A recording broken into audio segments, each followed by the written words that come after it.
మనతో స్టూడియోలో ప్రముఖ విశ్లేషకులు సి నరసింహరావు గారు, కాంగ్రెస్ పార్టీ ఎమ్మెల్యే సంపత్ కుమార్ గారు, టీఆర్ఎస్ నాయకులు టి శ్రీనివాస్ గారు, వైసీపీ ఎమ్మెల్యే కాకాని గోవర్ధన్ రెడ్డి గారు మనతో ఉన్నారు. ముందుగా నరసింహరావు గారు, ముందుగా ఏపీకి సంబంధించిన విషయాలు చూస్తే ఆదాయం హాంఫర్ట్ అంటూ గత 2-3 రోజులుగా వార్తలు వస్తా ఉన్నాయి. ఖజానా నిల్ అని చెప్పని. కానీ కొన్ని వైసీపీ లాంటి పార్టీలు ఖజానా బాగానే ఉంది, బేదార్పులు అరుస్తున్నారు, వీళ్ళకి పిఆర్సీ ఇవ్వడానికి ఇబ్బంది అని చెప్తున్నారు, లేకపోతే హామీలు అమలు చేయకుండా తప్పించుకోవడానికి ఇట్లా చేస్తున్నారు. ఇటువంటి కథనాలు ఒక వస్తున్నటువంటి నేపథ్యం కూడా ఉంది.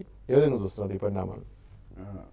వైఎస్సీ నాయకులే రాష్ట్రం విడిపోకముందు రాష్ట్రానికి కనుక విడదీస్తే ఒక 15,000 డెఫిసిట్ పడుతుంది, ఇక్కడ 15,000 ఎక్స్ట్రా ఆదాయం వస్తుంది మొట్టమొదటి చెప్పారు. ఇప్పుడు కాదు, అప్పుడు సోమయాజు గారు కానీ మిగతా వాళ్ళంతా లెక్కలు చూసి చెప్పారు.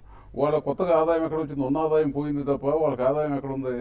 ఆదాయం లేనప్పుడు మరి అసలు ఎలా సర్దుకోవాలో వాళ్ళు కేంద్రం కూడా ఇచ్చేట్టు కనపట్లా. కేంద్రం కూడా ఇప్పుడు రేపు బడ్జెట్లో ఏమైనా కేటాయిస్తే చూడాలి. ఇప్పుడు అంటే మన బడ్జెట్ లోటుని వాళ్ళు ఇవ్వాలని దాంట్లో పెట్టారు, అది కూడా ఇస్తారు, ఎంత ఇస్తారో తెలియదు. ఇప్పుడు ఖచ్చితంగా లోటు అంటే ఉంది. ఏ పని మొదలెట్లేని ఒక స్తంభించిపోయింది అక్కడ పరిపాలన. అసలు ఏ పని మొదలెట్లేదు, ఏ డెవలప్మెంట్ యాక్టివిటీస్ మొదలెట్లేదు, దేని మీద డబ్బు ఇన్వెస్ట్ చేయలేరు. పైగా వాళ్ళు 6,000 కోట్లు 7,000 కోట్లతోనూ రుణమాఫీ చేస్తాం వల్ల ఉన్న డబ్బు కూడా ఉడిసిపోయింది. అందువల్ల వాళ్ళకి అదనంగా అసలు డబ్బు ఉందంటే మాత్రం వాస్తవం కాదు. మరి ఎలా నెట్టుకొస్తారని చూడాలి తప్ప ఇప్పుడు ఏమాత్రం అక్కడ డబ్బు లేక చాలా ఇబ్బందులు ఉన్నారు అక్కడ. అంటే ఓవరాల్ మీరు చెప్పేది నిన్న అభివృద్ధి పథకాలు కూడా ఆపేయాల్సిన పరిస్థితి ఏర్పడుతుంది దీనివల్ల అనేటువంటి వాదన ఒకవైపు చేసుకుంటూ వచ్చారు. బట్ ఏ విధంగా ఒక ఆర్థిక సంవత్సరం ముగిపోతుంది రాబోయే కొద్ది రోజుల్లో, ఏ విధంగా సర్దుబాటు చేసుకోవాలంటారు? హామీల బరువు చాలా అధికంగా ఉంది, హామీల బరువు ఉంది, ఇటు అభివృద్ధికి సంబంధించినటువంటి అంశాల్లో చాలా కమిట్మెంట్స్ ఉన్నాయి. హామీలు ఏమున్నాయి? ఒక ఈ హామీయే, ఒక రుణమాఫీ హామీ దాదాపు తీర్చేసామంటున్నారు. వైసీపీ చెప్తా ఉంది డ్వాక్రా రుణాల మాఫీ కానీ ఇవన్నీ కూడా ఏమైందని చెప్పి ప్రశ్నిస్తా ఉంది నిన్న. అది సరే, ఇప్పుడు డ్వాక్రా రుణాలు అటు పెడితే రైతుల రుణాలు దాదాపు పే చేశారు. 50,000 లోపు రుణాలు అది ఇచ్చేసామంటున్నారు. ఫలానా వాళ్ళకి ఇవ్వలేదంటే చెప్పాలి, ఎంతమందికి ఇవ్వలేదు అని అధ్యయనం లేదు, ఏ పార్టీ కూడా అధ్యయనం లేదు. అలాగే 50,000 పైన ఉన్నా కూడా స్కేల్ ఆఫ్ ఫైనాన్స్ ప్రకారం కొంతమందికి ఇచ్చామంటున్నారు. స్కేల్ ఆఫ్ ఫైనాన్స్ ఎకరాలు 19,000 ఆ లెక్కన ఇచ్చామంటున్నారు. ఇచ్చామని చెబుతుంటే కాదు వీళ్ళకి ఇవ్వలా, మీరు 50,000 లోపు రుణం ఉంది వీళ్ళకి, వాళ్ళకి ఇవ్వలేదని చెప్పట్లే వీళ్ళు. మొన్న సాక్షిలో ఇస్తారు వరుసగా, వాళ్ళకి నాకు ఎకరం 50 సెంట్లు ఉంది, నేను ₹1,00,000 లోన్ ఉంది, నాకు తీర్చలేదండి. స్కేల్ ఆఫ్ ఫైనాన్స్ ప్రకారం ₹1,00,000 లోన్కి ఎలిజిబిలిటీ లేదు అతనికి. అందువల్ల అటువంటి కథనాలు ఇచ్చారు తప్ప 50,000 ఖచ్చితంగా 50,000 లోపే రుణం ఉంది, 50,000 రూపాయలు రుణం పే చేయలేదు అన్న భావన ఎక్కడ లేదు. అట్లాగే వాళ్ళకి ఆధార్ కార్డు లేకపోతే వల్ల మిగతా వాడి వల్ల 23 లక్షలు పే చేశారు. మిగతా వాళ్ళకి కొంతమంది పే చేసి వస్తే ఇప్పుడు ఆ లిస్ట్ తీసుకెళ్తే సామాన్య పే చేయడం జరుగుతుంది కదా. అందువల్ల వీళ్ళు ఎంతో మంది వాళ్ళు 6,000 కోట్లు దానికి స్పెండ్ చేస్తారు. వాళ్ళ అందువల్ల ఆంధ్రప్రదేశ్లో అభివృద్ధి కార్యక్రమాలు ఎప్పుడూ అయిపోయినాయి. అభివృద్ధి కార్యక్రమాలు ఏం జరుగుతున్నాయి? అభివృద్ధి కార్యక్రమాలు ఏమిటన్నట్టుగా ఎన్నికల హామీల అమలు మాత్రం ఆ దిశగా జరుగుతాయి. రైతు రుణమాఫీ ఒకటే జరిగింది. రైతు రుణమాఫీ అది వాళ్ళు పెట్టుకున్న నామ్స్ ప్రకారం జరిపామని చెబుతున్నారు. జరపలేదంటే దానికి డేటా ఇవ్వాలి. ఆ డేటా ఎవరు ఇవ్వట్లేదు, అధ్యయనం చేయట్లేదు అసలు ఎవరు కూడా. అధ్యయనం చేసి ఇక్కడ ఫలానా వాళ్ళకి 50,000 లోపు రుణం ఉంది, వాళ్ళకి ఎందుకు పే చేయాలా అని అడిగితే సబబుగా ఉంటుంది. అలాగే స్కేల్ ఆఫ్ ఫైనాన్స్ ప్రకారం 50,000 పే చేయాలి ఇతనికి, అతనికి ఎందుకు పే చేయట్లేదు అని అడిగితే స్కేల్ ఆఫ్ ఫైనాన్స్ లో తేడాలు అని చెప్పి విపక్షాలు ఆరోపిస్తా ఉన్నాయి. అదే స్కేల్ ఆఫ్ ఫైనాన్స్ తేడా అంటే ఇప్పుడు ఒక నాము వాళ్ళు అనుకున్నారు ఎకరానికి 20,000 అని. ఎకరానికి 20,000 అంటే 2 ఎకరాలు 40,000 వస్తుంది. వాళ్ళు ₹1,00,000 లోన్ తీసుకుని 40,000 అతనికి చెల్లింపు వస్తుంది. అలాంటివి కూడా చెల్లిస్తాం జరిగింది. ఓకే గోవర్ధన్, ఎందుకు రైతులు మహిళల పక్షాన ప్రశ్నించేందుకే జగన్ 31 తారీఖులో దీక్ష చేస్తున్నారని నేను వైసీపీ ప్రకటించింది. ఎందుకు అవసరం ఏమొచ్చింది? మహిళల రైతుల పక్షాన ప్రశ్నించాల్సిన అవసరం ఉందనుకుంటున్నారా? తప్పనిసరిగా. ఇప్పుడు నరసింహరావు గారు చెప్పారు రైతులకు సంబంధించినటువంటి రుణమాఫీ అమలు జరుగుతుందని. రైతుల రుణమాఫీ అయితే పూర్తిగా ఫాస్ట్గా తయారైంది. ముఖ్యమంత్రి గారు చెప్పినటువంటి ఏ హామీని నిలబెట్టుకునేటువంటి పరిస్థితిలో ఈరోజు లేడు. ఆధారాలు చూపించమంటున్నారు. అయ్యా కేస్ స్టడీ అని చెప్పి అసెంబ్లీలో పెట్టాం. ముఖ్యమంత్రి గారు కేస్ స్టడీ కాదు రియల్ స్టడీకి ఎలా ఉన్నారు. కేస్ స్టడీకి రియల్ స్టడీకి ఉండేటువంటి తేడా ఆయన చెప్పాల్సింది తప్ప మాకు అర్థం కాదు. కేస్ స్టడీ అంటే ఒక కేసుని తీసుకొచ్చి పెట్టి దాని రియాలిటీస్ ఎక్స్ప్లెయిన్ చేసేది కేస్ స్టడీ అంటాం. కేస్ స్టడీ కాదు రియల్ స్టడీ అన్నారు. అని ఉన్నాడు, మీరేదో చెప్పండి వివరాలు ఇప్పుడే తీసుకొచ్చి చూపిస్తానంటాడు. అంటే మేము ప్రశ్నిస్తున్నది ఆ వ్యక్తికి రుణమాఫీ ఏ విధంగా జరిగిందనేటువంటి దాని మీద మాట్లాడట్లే. మీరు పెట్టినటువంటి విధి విధానాల వల్ల రుణమాఫీ ఫాస్ట్గా తయారైంది. రుణమాఫీ రైతులకు అందేటువంటి పరిస్థితి లేదు. కాబట్టి మీరు ఈ విధి విధానాలన్నీ మీరు కల్పించుకొని ఒక డేటా తయారు చేసుకుని ఏ విధి విధానాలు కల్పించుకుంటూ పోతే రుణమాఫీని మినిమైజ్ చేయొచ్చనేటువంటి ఆలోచనతో చేసినటువంటి పథకం తప్ప రైతులకు పూర్తి స్థాయిలో అందించాలనేటువంటి ఆలోచనతో చేసినటువంటి పథకం కాదనేటువంటిది ఈరోజు రైతులందరూ గుర్తించారు. అందుకని చెప్పే ఈరోజు రైతుల పక్షాన్ని నిలబడాలనేటువంటి ఆలోచన జగన్మోహన్ రెడ్డి గారు చేస్తున్నారు కాబట్టి ఈరోజు దాని మీద అదేవిధంగా డ్వాక్రా మహిళల రుణమాఫీ గురించి కనీసం మాట్లాడేటువంటి పరిస్థితిలో కూడా ఈరోజు ప్రభుత్వం లేదు, దాన్ని విస్మరించినట్టుగా కనిపిస్తుంది. ఇకపోతే 100 హామీలు ఉన్నాయి మేనిఫెస్టోలో, వాటి గురించి మాట్లాడే ముందు కనీసం ప్రాథమికంగా మీరు ఎంచుకున్నటువంటి ఈ రూట్నైనా పూర్తి చేయాల్సినటువంటి బాధ్యత ఉంది. కాబట్టి దాని మీద మేము గమ్ముగా ఉంటే ప్రతిపక్షాలు గడవ ఇప్పడం లేదు, ప్రతిపక్షాలు మాట్లాడటం లేదు అనేటువంటి అనేక సందర్భాల్లో మాట్లాడినటువంటి సందర్భాలు ఉన్నాయి. కాబట్టి ఈరోజు మాట్లాడలేదని అంటున్నారు కాబట్టి అంటే ఈరోజు ఎట్లయిందంటే నిజంగానే ప్రజల్లోంచి వస్తా ఉందండి. ఈరోజు ప్రజల నుంచి ఈరోజు ఎట్లయిందంటే మాట్లాడితే అవసరం ఉందా అంటారు, మాట్లాడకపోతే మాట్లాడలేదంటారు. అందుకనే వేచి చూసి ఈ ప్రభుత్వం ఏమి చేస్తుందో గమనించిన తర్వాత ఈరోజు ప్రజల్లో నిరసన ఉంది కాబట్టి ప్రజల తరపున గొంతెత్తాల్సిన అవసరం ఉంది కాబట్టి సమయం ఆసనమైంది అనుకున్నాం కాబట్టి ఈ రోజు ఎత్తాల్సినటువంటి సమయం ఆసనమైంది అనుకుంటారా? ఎందుకంటే దాదాపు 7 నెలల కాలం అయిపోయింది, హామీలు అమలు ఇవన్నీ చూసిన తర్వాత ఇవాళ గొంతెత్తాల్సిన సమయం ఆసనమైందని. తప్పకుండా ఎవరైనా గొంతెత్తాలి. ఇప్పుడు తెలుగుదేశం పార్టీలో ఉన్న వాళ్ళు కూడా గొంతెత్తాలి నిజంగా ప్రజల సమస్యలు ఉంటాయి. కానీ వీళ్ళు అసెంబ్లీలో కూడా ఫలానా ఆధార్ కార్డు, ఫలానా వారి పేరు, ఫలానా ఊరు, ఫలానా బ్యాంకు, దానికి ఇంత లోను ఇతను తీసుకున్నాడు అది ఇవ్వండి అని వివరాలు ఇవ్వకుండా ఊరికే చెబితే ఏదో కేసు స్టడీ పెడితేనే వివరాలు ఇవ్వలేదు. వివరాలు ఇస్తే ఎవరైనా మనలాంటి వాళ్ళు అందరూ ప్రశ్నించవచ్చు. ఆ వివరాలు లేకోకుండా అతనికి ఇటు నష్టపోయాడు వీళ్ళు ఇటు నష్టపోయారు అని చెప్తే అది సబబు కాదు. అది మీరు వివరాలు ఇవ్వండి, ఫలానా ఆధార్ కార్డు అవుతుంది, రేషన్ కార్డు ఫలానా గ్రామంలో ఉన్నాడు, ఫలానా ఇన్ని ఎకరాలు ఉంది, ఇంత లోన్ తీసుకున్నాడు అన్నది వివరాలు ఇవ్వకుండా వివరాలు ఎవరికి ఇవ్వాలి, ఎవరు తీసుకుంటున్నారు వివరాలు? గ్రామ స్థాయిలో ఇచ్చినప్పుడు వివరాలకే దిక్కు లేకపోతే ఇక్కడ వచ్చి తీసుకునేటువంటి వ్యక్తి ఎవరు? కాకపోతే ఈరోజు మేమల్లా అడిగేది, మీరు విధి విధానాలు రూపొందించేటప్పుడు రైతుకు సంబంధించి లోన్ ఇచ్చేటువంటి లోన్ నిర్ణయించేటువంటి అధికారం మీకెక్కడ ఉందండి? బ్యాంకులు అక్కడ ఉండేటువంటి పంట పండేటువంటి పరిస్థితిని బట్టి ఈ పంట ఇంత ఈ పొలాల్లో ఇంత పంట పండుతుంది అనేటువంటిది అంచనా వేసి బ్యాంకు లోన్ ఇస్తుంది తప్ప బ్యాంక్ అడ్డగోలుగా ఏం లోన్లు ఇవ్వవు కదా. బ్యాంకు ఉండేటువంటి నిబంధనల మేరకు లోన్లు ఇచ్చాయి.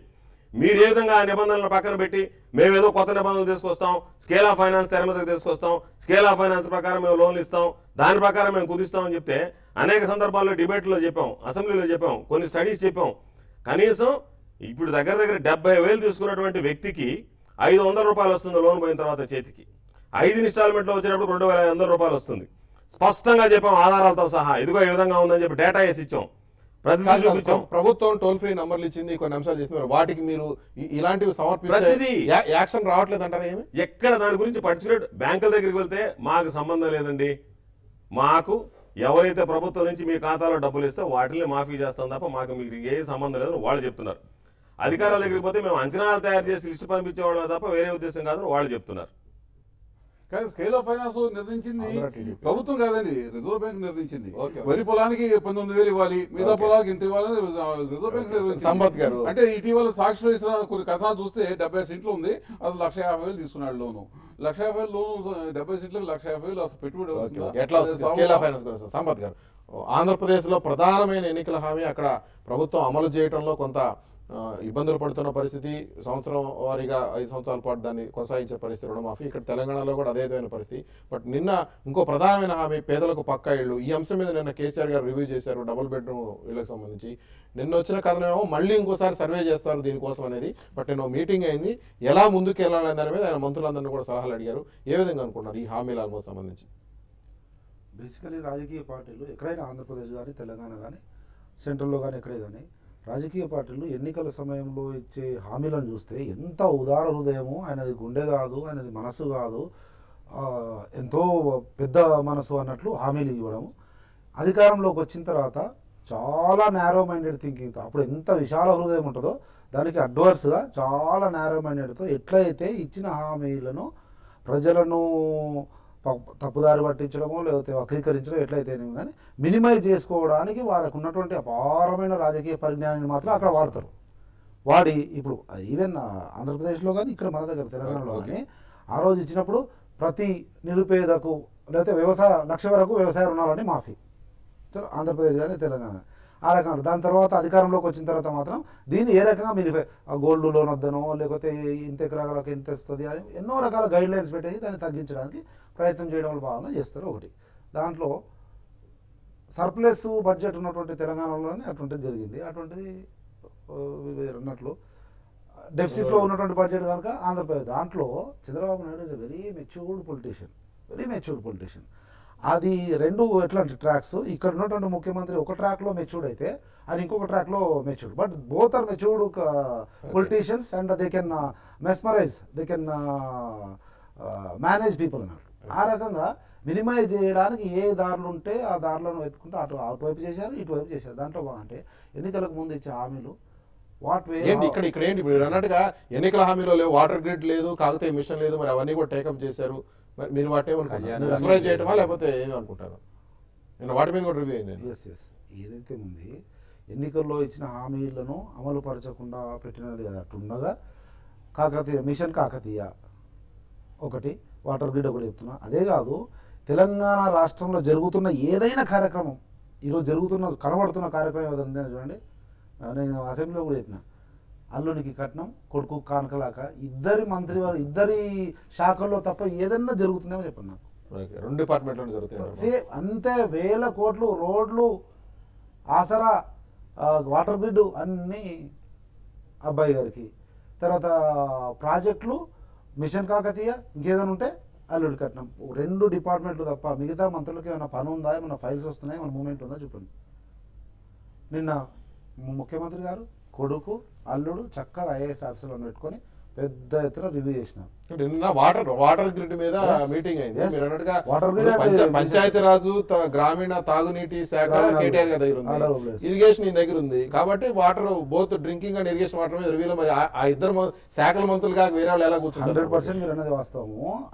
ఆ మీటింగ్ లో వాళ్ళే కూర్చుంటారు. కానీ డబ్బులన్నీ కూడా సర్వతోముఖాభివృద్ధి ఇన్ ద సెన్స్ ఆల్ సర్వతోముఖాభివృద్ధి ఆ 2 డిపార్ట్మెంట్లోనే ఎక్కువగా నిధులు వెళ్తా ఉన్నాయి.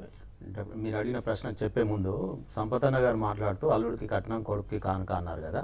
నిజమే, వారికి అటువంటి అలవాట్లు ఉన్నాయి కాబట్టి అవే గుర్తొస్తుంటే ఆ రకమైన యాంగిల్. ఎందుకంటే వదేరా గారికి కట్నం చూసాం కదా, హర్యానా భూముల విషయం ఏ రకంగా కట్నం ఇచ్చుకున్నారో అల్లుడికి తెలుసు వదేరా గారికి. ఆ తర్వాత కేసులు బుక్ కావడం, అటువంటి కేసులు అయితే మా వాళ్ళ మీద ఏం లేవు. రెండో విషయం, కొడుక్కి కానుక అంటారు.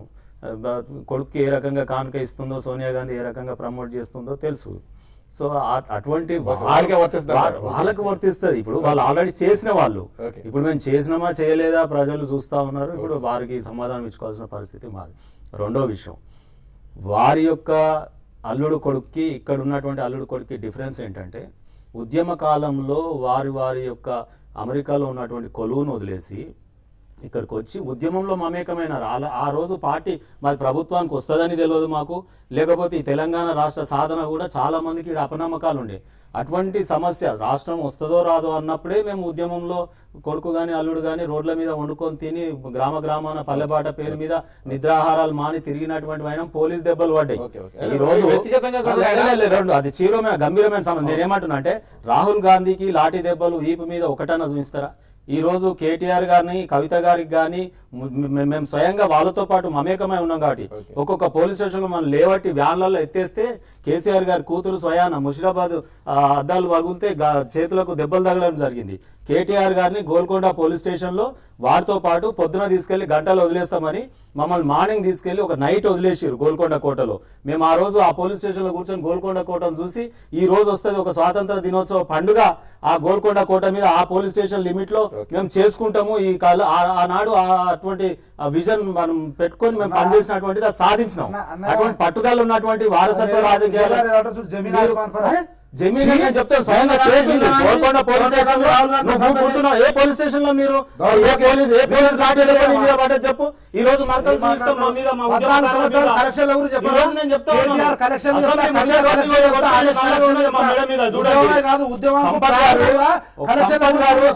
అట్లనే మాట్లాడుతున్నారు.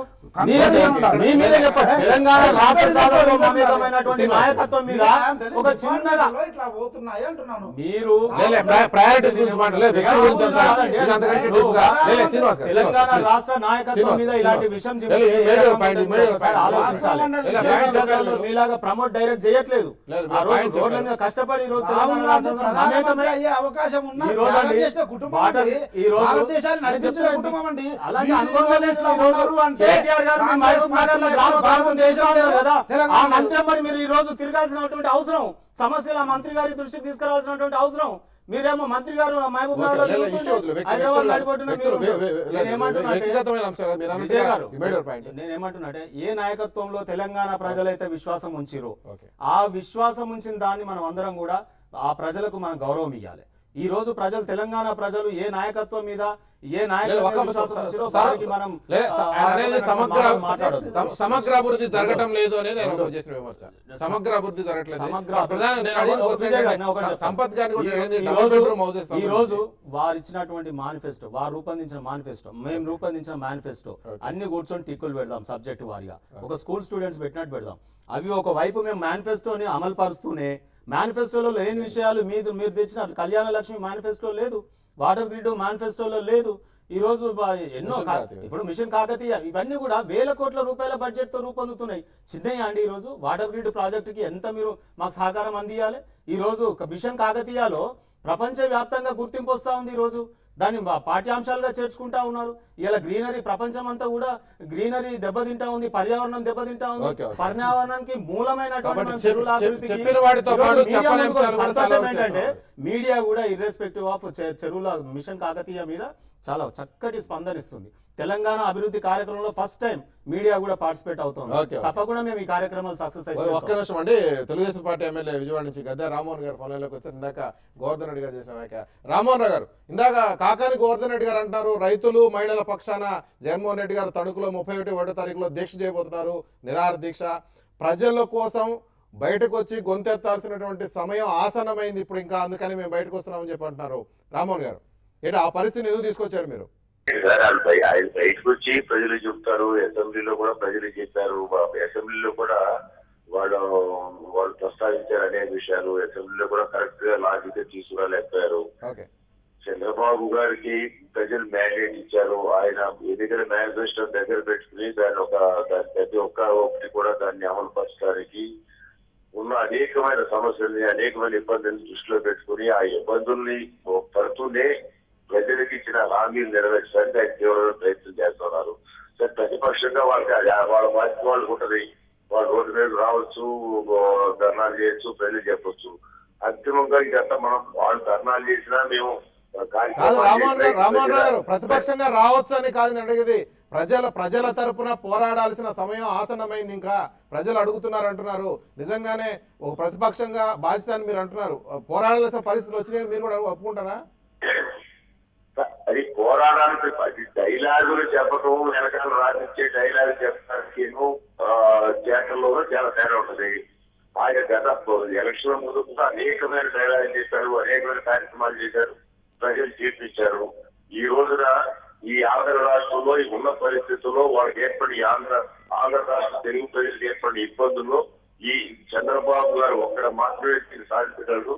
నెలవారీ ఉద్యోగస్తులు జీతాలు ఇచ్చినా, ప్రజలకి పెన్షన్లు పెంచినా, లేదా ఇతర కార్యక్రమాలు చేసినా ఆయన ఒకే సమర్థుడని ఎలక్షన్ ముందు నెలదారి ఇప్పుడు కూడా ప్రజలు నమ్ముతా ఉన్నారు.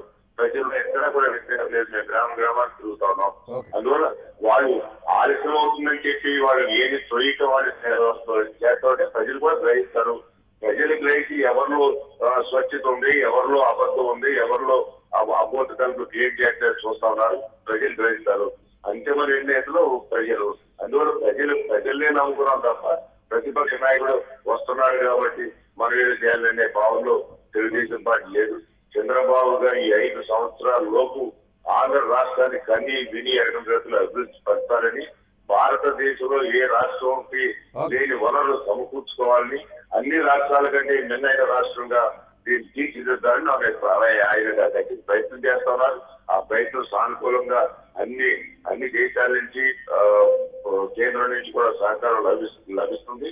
ఖచ్చితంగా మేము విజయాలు సాధించి చేస్తాం. నారా చంద్రబాబు నాయుడు గారి నాయకత్వాన్ని మీకు తెలియజేస్తున్నాం. ఓకే రామారావు.